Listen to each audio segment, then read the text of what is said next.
Welcome back to The Explainer, everyone. Today, we're embarking on a journey that honestly feels a lot less like a traditional lesson and way more like a grim, dark, gothic fable that we're going to unravel together.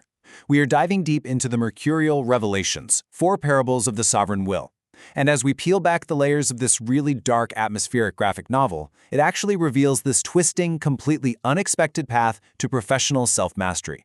We're going to explore how the darkest, most frustrating parts of our daily grind are, surprisingly, the exact elements we need to achieve greatness.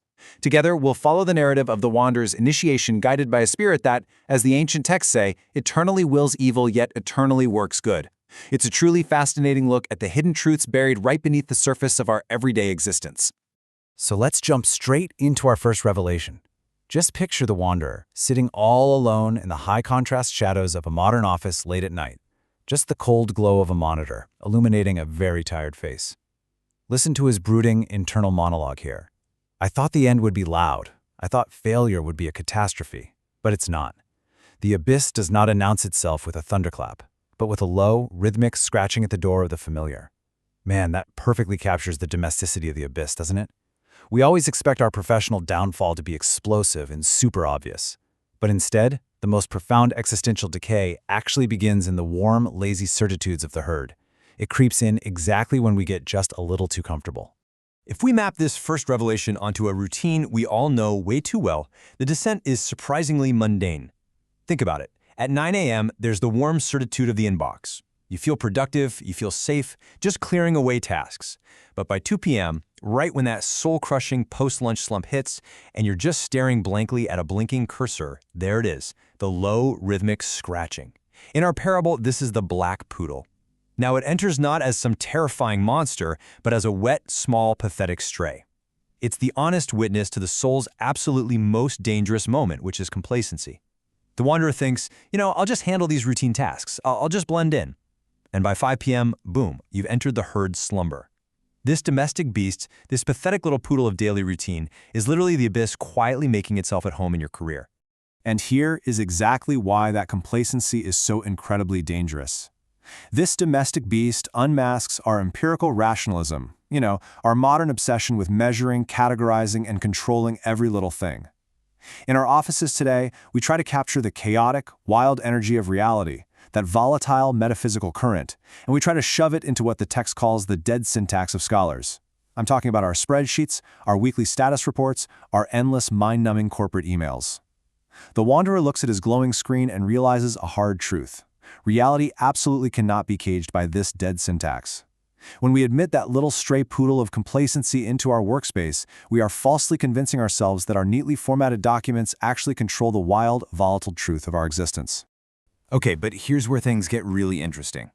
That sudden, shocking shift brings us to the second revelation.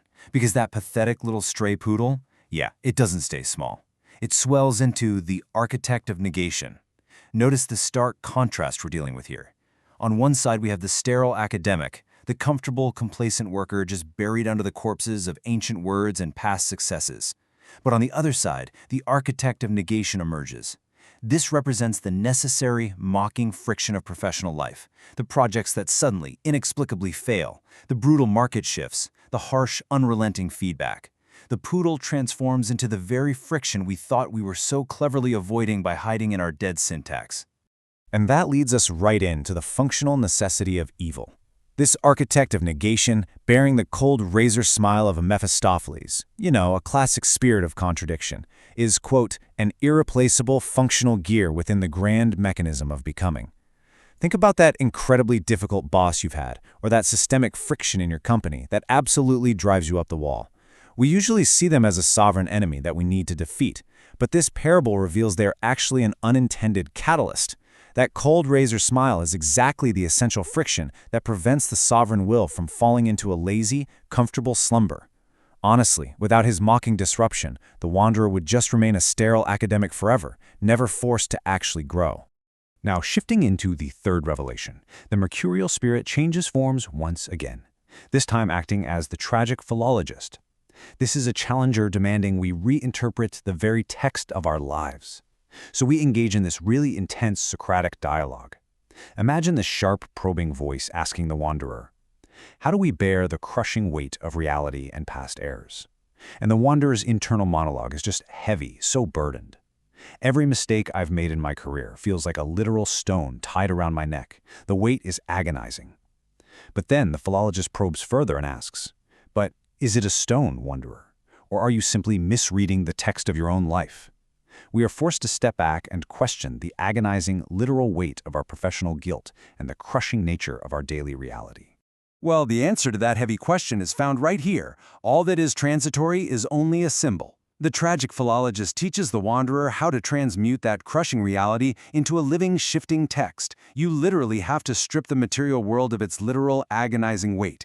Those past professional errors, that heavy guilt you carry around, they are not tombstones, they are raw poetic metaphors. When we view our failures and the overwhelming nature of our work through this specific lens, we suddenly realize that we are reading the shifting text of the world, and we have the incredible power to interpret it entirely differently.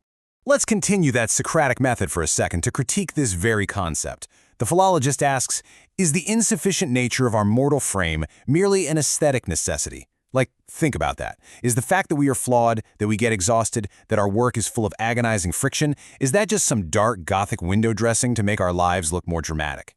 The Wanderer answers definitively, no, it is not just an aesthetic. This agonizing friction is exactly the vital resistance I need. Without the gravity of our errors, without the insufficient nature of our own abilities pushing back against us, our individual willpower would basically have absolutely nothing to push against, to sculpt its own meaning. So, what this third revelation has been building toward is a truly profound discovery. It's the core Nietzschean concept of self-overcoming. We must actively repurpose the crushing, literal weight of our work. We take those mortal insufficiencies and that vital resistance we are just unpacking, and we use them as the very clay to sculpt true sovereign meaning. It's not about avoiding the heavy stones, right? It's about using them to build the monument of your own mastery.